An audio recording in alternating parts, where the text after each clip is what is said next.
Will CyberTruck fit in the garage? I had this question. I couldn't find anywhere when I was planning to buy. This is how it fits. It's about 5 inches. And then I have another 4 or 5 inches because these rails, I think these are very common in Malaysia in the garage. They would hit your bumper. And if I measure the length, this skirting and this wall are exactly the same, the depth. This is just on top of it.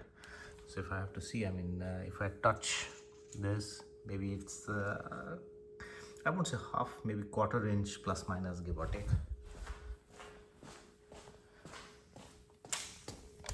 And then I'm at 232. I won't count the lip, which is beyond that.